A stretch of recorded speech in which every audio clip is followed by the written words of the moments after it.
it's Jordan and welcome back to my channel. Today I'm so excited to be here to discuss Queen of Shadows by Sarah J. Maas. This is the fourth book in her epic high fantasy series. I have filmed a book rant for every book in the series so far, so I'll go ahead and link all of those down below if you want to check them out and watch whatever it is that you are currently up to date on in the series. But what I can say about this book is that it is 100% my favorite in the series so far. And it's my favorite book of the year so far. We were only in March, so love is real. So for everyone who had been telling me and pressuring me to just pick it up, Jordan, why did you not slap me in the face and make me read this book sooner? Originally, Crown of Midnight was my favorite. However, I read this and oh my gosh, it doesn't even compare to Crown of Midnight. It's so much better. I really felt like we hit the stride with the pacing of the story. Crown of Midnight is like you're being slapped in the face repeatedly. It kind of gave me whiplash. And Heir was a very slow burn to a boiling climax. This one had a really good balance of both character development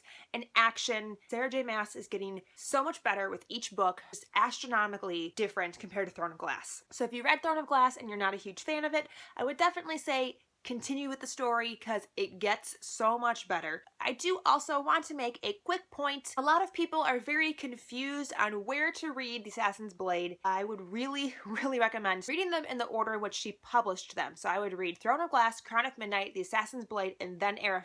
You definitely want to read The Assassin's Blade before you pick this up. Every novella that's in that bind-up she references to in this, and it was so nice to see everything come full circle. Trust me, it will be to your benefit. I gave it a 5 out of 5 stars if you couldn't tell. I mean, more like a 7 out of 5 stars to be realistic because it was just that good. This is my favorite thing in the world right now. I just really like it. So that is everything that I can tell you non-spoilery about this book. So if you have not read it, I would recommend that you leave. Have the spoiler people left yet? Good. Let's continue. Okay, let's just jump right in and talk about this book, shall we? I got hot. Hair went up. So everything that you could possibly have wanted to happen at the end of Heir happens in this book. Aedion gets rescued, Rowan comes back, they find the amulet, they kill Arobin, Manon Aelin's showdown, they kill the king, they free magic, we saved Dorian. So we open on a Dorian chapter, and this just crushed my heart already. In the first chapter, I'm just like, oh, poor baby Dorian. This big internal struggle between him and the Valg Prince. Dorian is trying so hard to fight back, and I'm like, I don't know how we're gonna save you. And then right away, we already have Aelin meeting with Arobin. It made me very nervous and unsettled to know that Arobin had so much of a say in the rescue of Aedion. He was basically orchestrating the entire thing, and he could have totally manipulated that to go his own way. I really loved that whole rescuing Aedion scene. Aedion is sitting in the dungeons, prepared to die, trying to die before he can be executed, and I'm just hoping and wishing and praying that Aedion does not die before we get to him. Within this whole plot to save Aedion, we also have Lysandra helping. I didn't like her at all in Assassin's Blade. I love how she taught Aelin how to transform herself into different people. I liked how they used the whole flowers with the smoke bomb and they created this whole big thing. I was nervous. I was so nervous somebody was not going to make it out of that situation alive. I mean, it seemed like something could go south really quickly. And we get to the garden part and she runs into Dorian, and I was just like, oh no. Oh no, this is not good.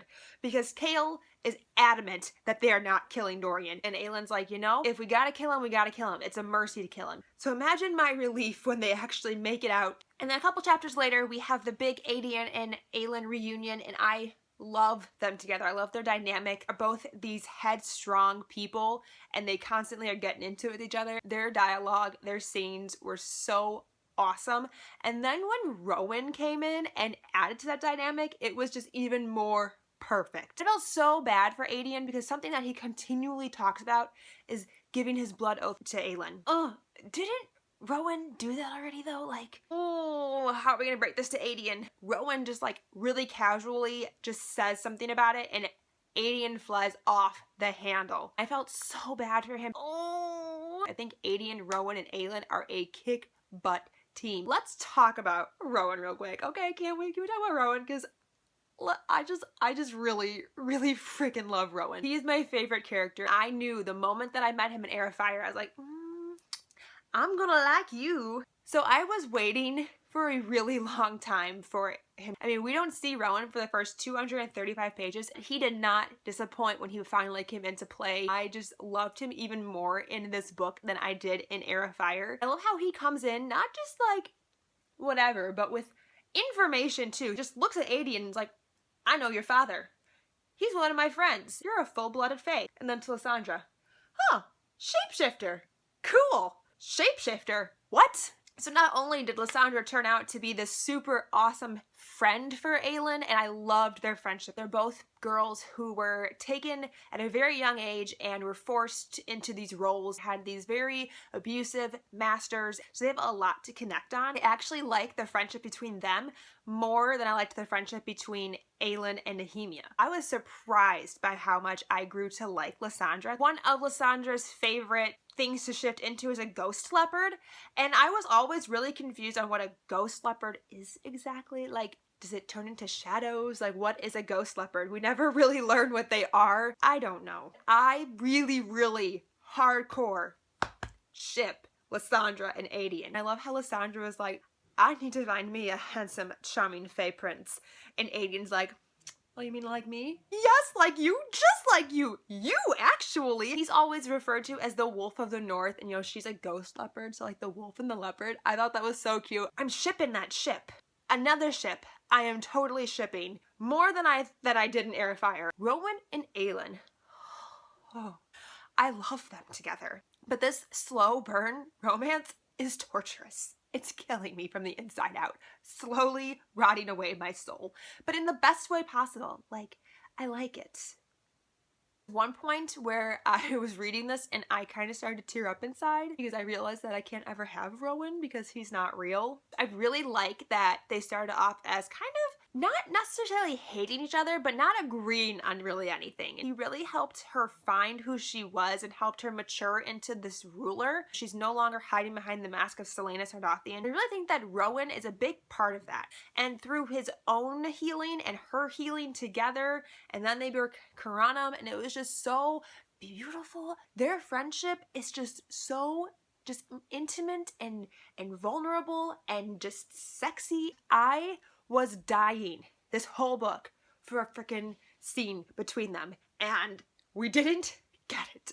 But when they finally like had a kiss and it was like the smallest little peck, I was like, oh, melt. We have 2 more books still, so there's so much that could happen between these two, and I just don't want to see any bad blood between them. It would just break my heart. And I really love the like animalistic predatorial nature of Rowan. Every time he growled at her, please, I can't handle it anymore. Sexual tension in this book is just off the charts. A great example was when they went to Arobyn's dinner party. Rowan had mentioned to her that he wanted her to wear that dress. She comes out in it for this dinner party, and Rowan was like, oh shit, I'm in trouble. Dude, you are in so much trouble. They were like making goo-goo eyes across the table at each other, and they were having this telepathic conversation. I don't really know if that's part of being a Karanam, is being able to like read the other person's mind, but I really liked that aspect. And then at the end of that scene, we have Arobyn take the ring from the Valg that Aelin brought him and put it on Aelin's finger, which nearly gave me a heart attack. Could you imagine if they actually put a Valg prince in Selena? How freaking powerful that Valg prince would be. Whew! I had to put the book down and like take a moment to breathe. Literally the next page, Aelin reveals to us that it was all like a scam that she put together. Oh, okay. We're good. That's one thing I just love about Aelin, is that you never really know the full extent of her plan. Nothing is ever fully revealed to you until after the fact, and she's like, yeah, that went according to plan. You're like, what plan? She's, oh, I've been working on this for like months. Obviously. Like with Arobyn's will, how she switched the wills so that she could be left all the money and she could give the money to Adian to fund their army. What a brilliant idea. The bastard that's been torturing you since you were a small child, steal all of his money after you murder him and use that to fund your army. How it just completely screwed over that Cortesian woman. She's been torturing Lysandra because Lysandra happened to save a poor innocent little girl. Going off that, when Aelin paid off the debts for Lysandra and Evangeline so they could come with her to Terrasen if they wanted to, I was really nervous that Lysandra wasn't going to be able to kill Arobin. When we got to that part and she's laying there and like debating about it, it's like, just slit that bastard's throat, get it over with, get him out of here. He does not need to be on this planet anymore. I was ready to see him gone and Lysandra freed. I felt so bad for Lysandra. Like, she had to sleep with him. Ew. I'm not sure exactly when she stole the amulet from Arobin, but she did get the amulet, and I'm just really confused about what exactly these word keys do. Weren't they used as gates to open up to other dimensions? That's how the Valgs got through. It kind of sounded like a mix of a Horcrux and the ring from Lord of the Rings. That's a scary combination. I think one of them was in Kaltain's arm and she gave it to Elide. I'm interested to see when that gets back to Aelin, what she's going to do with these word keys. So let's talk about one of the biggest controversies of this book, which I didn't even know was a controversy until I started watching other people's review videos. But people seem to be really upset with the progression of Chaol as a character. First of all, the Chaol and Aelin ship is pretty much sunk to the bottom of the ocean. It is essentially Titanic. And as a previous Chaol shipper, I'm okay with that. Chaol betrayed her and her friend died as a result of it. And even though she says they're on good terms, she was still shipped off to Wendelin without her knowledge by Chaol, and Rowan really helped put her back together. And I think it's natural that she grow and mature and doesn't have a place for Chaol in her heart anymore. I just don't understand people are so upset about this. And with that being said, I think Chaol really came into his own in this book. I feel like he really had a point. He's realized the king is a terrible, awful person, and he is no longer loyal to the king. He's loyal to Dorian. He's found that there's a clear divide between those two things. They're not exclusive. And I also think he provides a really important antagonist for Aelin. He's really the only person in the series who questions her. Like, well, who is going to keep her under control? Where's the checks and balances? I don't agree with him 100%. I don't think Aelin would ever become like that. But I think it's important to have that voice of reason or that voice of doubt in the series. If everyone just blindly followed her, that wouldn't make them any better than those blindly following the king. He's like the Matt of the Vampire Diaries in the series. This normal kid, just a regular human who gets way too involved in all the supernatural bullshit going on in his world and is in completely over his head. Also, I really liked Nesryn. A lot of people have a problem with Nesryn because she just came out of nowhere. I thought she was a nice, normal girl, part of the guard, just like Chaol, so they have things in common, and he can just be happy with her without having to worry about these constant larger-than-life threats. I also think we firmly established that Aelin was not going to be endgame with Chaol, because we talked about the whole mating thing in Heir, and part of the mating thing is you can't physically harm, maim, or injure your mate. I mean, she was going for blood when she found out about Nehemia. Let's talk about the other half of the story, the Manon half. I hated the Manon chapters in Heir. So the fact that by the end of this book, I actually grew to like the Manon chapters surprised me. We have Manon in her 13 living in the tower in Morath with Duke Parrington and Kaltain. And holy crap, poor Kaltain. Although I didn't like her in Throne of Glass and she was a whiny little rich brat with an opiate problem, I still felt bad for her in this book. This girl was able to defeat the Valg prince inside of her. She contained him to a ward key on her arm and was able to regain herself. She actually created the distraction for Elide and Manon to get out of the tower at the end of the book. They say that she's dead, that she like exploded herself in this shadow fire, which I don't really know what shadow fire is, but I'm hoping she's not actually dead because I really liked her. So Duke Parrington tells Manon that she has to volunteer one of her witch covens to be the vessels to birth new demon babies. Astarion gets very upset about this. We find out that she actually fell in love with a human, got pregnant, ended up having a stillborn witchling who Manon's grandma threw in the fire. What an awful person. I hope we get to kill her at some point. The Crocians told Manon that witches aren't born evil, they're made that way, and I really think that the matron has had a big role in shaping her coven to be these bloodthirsty witches. Manon is starting to realize this, finally. So also in this tower, we have this new character, Elide, who is a descendant of a witch. Like, her mom has some kind of like witchy poo bloodline. I don't really know. When we found out that Astarion had a baby, I thought initially it was Elide. Well, I reread the sentence and it said it happened 80 years ago, and Elide's not 80. I like the progression of Manon's character. You know, she started off really cold. And then we got her a puppy, Abraxos. And then in this book, she gets a little sister essentially in a lead. And then at the end, she hears the story of Asterion. I think that she's gradually learning that you can care about things. I'm also really confused about like the witches in general. When the Valgs came through and they made it with the fairies, you got the witches. But the witches are all female, so how do you get new witches? Like, what makes a witchling exactly? Where do they come from? Do they mate with mortals, but then you kind of get like the elite situation? Or do they have like this sperm bank of witchiness that they like implant in them, like they were doing with the little black stones to bring the demons about? And also, we have this scene with Manon and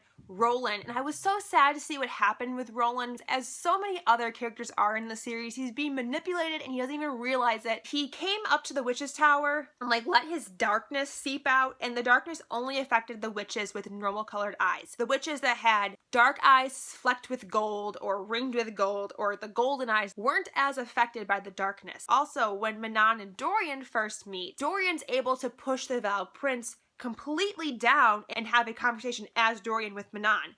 And we hear the Valg Prince, "Oh no, the eyes, not the eyes, the eyes, the eyes, our ancestors. What is going on? Like, why is he so afraid of these eyes?" Manon has the full golden eyes, and they're really revered in the witch community. That's why she was chosen to be the heir for her coven. Can Manon just go stare at all of these Valg Princes and make them recede to nothing with her eyes? Let's talk about that scene where they're having that little powwow in the meadow. So while Dorian and Manon are having a chat, the king and the matron of the witches are talking about this weapon that she's been creating out of like mirrors or something. I don't know. And then we have our crew trying to save Lysandra. So they save Lysandra and he goes off to go get Dorian and takes a wrong turn and ends up in the witches' circle. What are you doing, Kale? Naturally, they have to go save his ass. Manon was gonna let him go, but Aelin had to poke the bear. Angers Manon enough to create this whole big battle between the witches and our crew, and I was freaking out the whole time. And then they're running across these bridges, and when Rowan got shot, he is my bae, and you do not hurt him. We have a super awesome fight scene between Aelin and Manon. Really showed how much growth that Aelin's made because she didn't let Manon die. So now Manon's like, damn it, I owe her a life debt. And in return, she leaves this message that Dorian is still inside. And then we have the very end, the big climactic scene. Rowan and Aedion are trying to go through the tunnels to light the fuse to blow up towers so we can free magic. Supposedly, Lorcan was supposed to kill all the wardhounds for them, but Lorcan's a douche canoe and just decided to give the wardhounds Rowan's scent instead. And then Lysandra comes out of nowhere. During this, Aelin and Kale are in the castle with the king when Kale decided he was going to try to be heroic. Is that the best idea, Kale? I was pretty positive that Kale was dead. I really thought that she was going to try to kill Dorian and wasn't going to be able to, because I was like, well, she's not going to mate with Kale. I don't know if Rowan can have any other mates. This mating thing is so ambiguous, and so I thought that maybe she was going to try to kill Dorian and wouldn't be able to because he was her mate. Finally, the king shows up. Because he tells Dorian that he killed Kale, does Dorian finally overcome this prince? The king comes back to himself and he tells us this really interesting story. Didn't see it coming at all. When he was a child, he and the Duke were in dungeons of Morith and they came across this tomb. They opened it and raised Erwin, and Erwin's essence went into the Duke, and one of the lesser Valg princes went in to the king. Oh god, this is so bad. Even though at the end of this book, we've accomplished pretty much everything that we've wanted to, it's ended with kind of like this calm. I feel like it's the calm before the apocalypse. We freed magic, and the whole reason why the king put the spell on Aelin to suppress magic was to save Aelin. Apparently this Erwin guy can track magic wielders. Now that the magic is lifted, it's going to be easier for him to find Aelin. She needed to lift the magic in order to be able to kill the king and kill the Valg, but now that she has her magic, she can be better tracked by the Valg king. Whew, we got a problem on our hands now. Dorian kills the king. Dorian and Aelin bond their magic. I don't know what that was going on. I thought that you could only share magic with another fae, and that's what the Carenum was. Two fae who were compatible enough to share their magic when one was close to burnout, and it's super rare. What the heck was that between her and Dorian? He's not fae. Also had this big, like, existential magic crisis during this book. Aedion's dad is full fae, and his mom's grandma was a fae. So he's like more fae than Aelin is fae, but he can't turn into an animal. He doesn't have any magic. He just has like heightened abilities. And then Aelin has diluted fae blood on her mom's side. She like has a fae form, and she has magic, and she has heightened abilities and stuff when she's in her fae form. Just because you're fae, does that mean you have magic? Do all fae have some kind of elemental magic, or is that like some specific special bloodline thing? And I feel like he should be able to turn into an animal, because isn't that just a part of all fae? And then we have Rowan, who is a full fae, and he can do everything. He turns into an animal, he has magic, he has heightened senses and abilities. So I just don't understand why Aelin has more than Aedion does, and he's more fae than she is, and why some faes have magic and others don't. And then we have Dorian, who has like a diluted fae bloodline and a human bloodline. So do all magic wielders have a fae ancestry of some kind? Does that mean that Lysandra is part fae, Taltain is part fae? At the very end of the book, we have Rowan, Aelin, Aedion, Lysandra, and Evangeline going to Terrasen to establish their court, and then we have Chaol and Nezran, who are going to travel to the southern continent. Chaol was paralyzed in the battle with the king, and that broke my heart. Like, I teared up for him. And I think this is finally where we're going to have that tie-in from Assassin's Blade with that healer novella. And then we have Dorian, who is the king of Adarlan, and I'm just really concerned that they left Dorian alone by himself with nobody to watch him. I mean, he just had a Valg prince banished from his body. I feel like that's going to come with some side effects. She's got to defeat these witches and wyverns, this Valg army. Now she has a Valg king on her hands. Have to go find the other ward keys, and now we have Maeve on our tail. So I think that's everything that I wanted to talk about in this discussion today. I would love to know what you thought of this book. Thank you so much for watching. I really appreciate it. This is probably very, very long, so thanks for sticking around to the end, and I'll see you very soon. Bye!